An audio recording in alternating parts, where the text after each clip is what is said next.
So he's straight off the plane from Japan, back in Australia, and on a call to us here at the Wildcats. Sunday Dech, welcome back, mate. Thanks, Daniel. Yeah, obviously, got off the plane this morning, but always happy to have a chat with you on the Wildcats fans. Yeah, so we saw a bit of the action, some of the highlights coming through from the NBL from the trip to Japan, and a couple of games over there, playing some of their best in the B League, and managed to take 2 from 2. How was the weekend for you?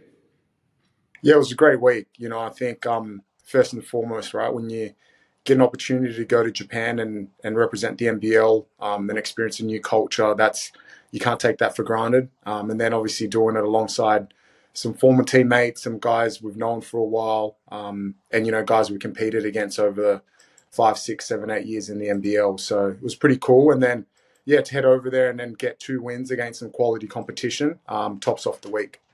Yeah, you said it was your first time in Japan. What did you make of the culture over there, and was it what you expected? It's different, isn't it? It's quite a modern place to be. Yeah, it was unreal. Obviously, you hear the stories of the Japanese culture and the people and the food, and going over there and experiencing it firsthand, it was second to none. Obviously, when you get there, the country first and foremost is so clean. I don't think I saw a piece of trash my whole time there. It's crazy. Everyone's so respectful. The atmosphere at the games were pretty cool. Obviously, I think it was they were cheering for both sides, not just their own, which was different, because I think over here it's like you've got your team and then you got the opposition. Yeah. And then we explored Tokyo City for a little bit too. Seeing the bright lights of there was pretty awesome, and then went on a boat ride after the games to finish off our trip. Did anything stand out that you weren't expecting? Anything? Some people talk about the vending machines over there having things in it that you wouldn't even expect to see. Was there any culture shocks in that regard? There were vending machines everywhere, so that was definitely different. I think the biggest thing that kind of amazed me was we were in Kumagaya, which is probably an hour and a half outside of Tokyo, where we were staying, and every house had like its own mini garden, and it was just cultivated to perfection. And there was a lot of homegrown produce out there as well. So people had their land and their lot, and they took care of it. That was definitely different. Obviously, coming from Perth and then living in Adelaide and Melbourne as well, you don't see that every single day. But I think the thing that I still kind of harp on was just the cleanliness of it. Our bus driver was 30 minutes early every single day. His bus was immaculate. From the outside, inside, everything was just, spick and spam. So you could tell that culturally they take pride in everything that they do, from the smallest details to the greatest. You've seen the Wildcats kitchen in your time here, mate, so I'm sure you can give us some tips when you come back. A few things that you've picked up from over there. But you did mention playing with some of the NBL's best as well in those couple of games. So it would have been great to get around those guys. No doubt players that you wouldn't normally get to play with, and some I'm sure you have, but getting to play with some different players. Yeah, definitely. I think, there was some guys like Angus Glover who I haven't played with for 6, 7 years now. We played together in Illawarra.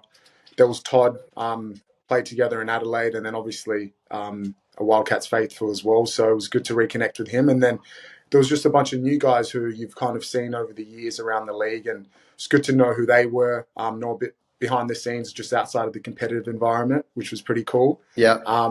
And there's guys that you generally just connected with, off the court, that made the 2 games easy, right? Because, obviously when you're in another country and, you play against these guys in the NBL year in and year out, and now you're on the same team, it's there's generally a learning curve, but that wasn't the case. We're able to fit in seamlessly together, and Simon Mitchell did a great job coaching us, and Kerry Williams as well, putting together a game plan within space of a couple of days before we headed over.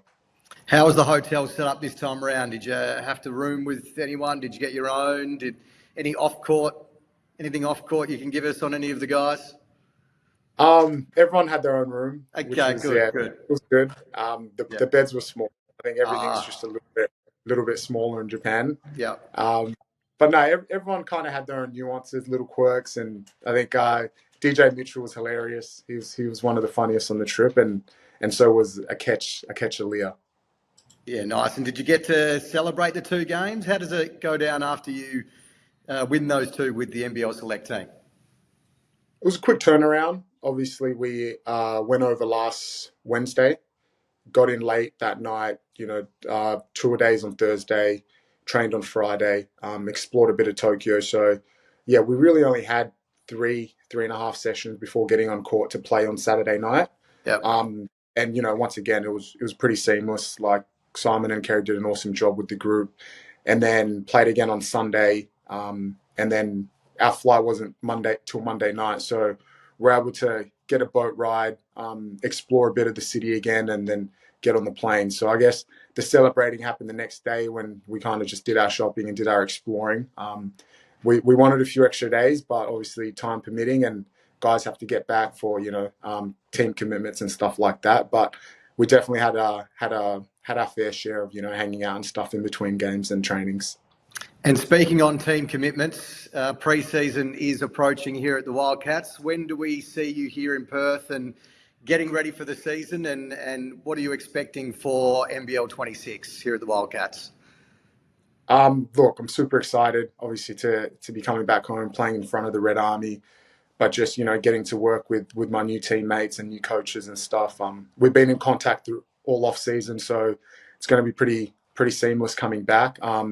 But I'll be heading back at the end of July, so a couple more weeks here in Melbourne, and then I'm back for good. So looking forward to that, and looking forward to getting back to some warm weather. So it's been pretty cold, but I think for us, it's trying to replicate what the coaches want to instill in the group, and that's it's a defensive team with size and length and speed, and offensive versatility. We've got guys who can put the ball in the rim at a high level, but now we've got the bodies who can go up and down, for 40 minutes. So preseason is going to be really good for us to kind of gel, get together, and just understand each other's nuances, and really put in JR and the coaching staff's game plan into play. So we've got a lot of preseason games, which is really good. As an athlete, that's what you want, right? You want to put the things you work on in practice into play quickly before they matter. But the season's around the corner, and yeah, I think everyone on the roster is really looking forward to playing in front of the Red Army. We've got a new logo, so to represent that's going to be pretty cool as well.